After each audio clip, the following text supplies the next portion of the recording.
আসসালামু আলাইকুম। আজকে পাংচুয়েশনের আরেকটা খুবই গুরুত্বপূর্ণ বিষয় নিয়ে আপনাদের সামনে হাজির হয়েছি। যদিও এই জিনিসটা খুব আমাদের কাছে অনেকের কাছে খুব সিলি মনে হয়, বাট ব্যাপারটা আসলে অতটা সিলি না। পাংচুয়েশনে আপনার একটা মার্ক লুজ করা মানে হচ্ছে কি, আপনি সহজ একটা বিষয়ে একটা মার্ক লুজ করলেন, এই এক মার্কের জন্য আপনার হয়তোবা এই প্লাসটাও ছুটে যেতে পারে। সো এই বিষয়টা খুবই গুরুত্ব সহকারে খেয়াল করুন। আমাদের প্রায় কিছু শর্ট ফর্ম লিখতে হয়, যেমন ধরেন আমাদের এরকম লেখা থাকে আই এম, এটা এইভাবে লেখা থাকে।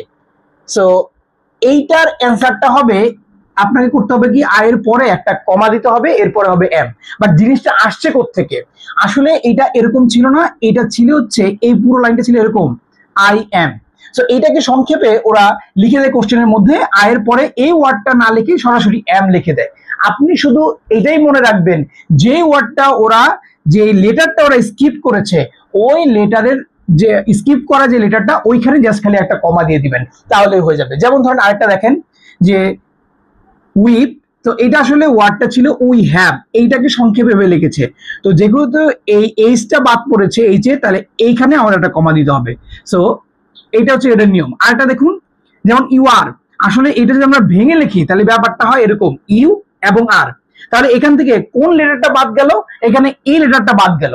সো যেখানে যে লেটারটা বাদ গেছে, জাস্ট ওইখানে আপনি উপরে একটা অ্যাপোস্ট্রোফি কমা দিয়ে দিবেন। তাহলে এইটা একটু আরেকটা খেয়াল করুন, যেমন ধরেন এখানে দেওয়া আছে হ্যাজ, আসলে এই মেইন ওয়ার্ডটা হচ্ছে হি ইজ, তাহলে এখানে বাদ পড়লো কোনটা? আই।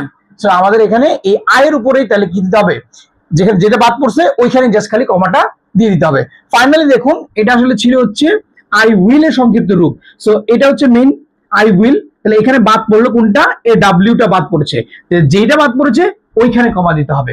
আশা করি এই বিষয়টা আপনারা বুঝতে পেরেছেন।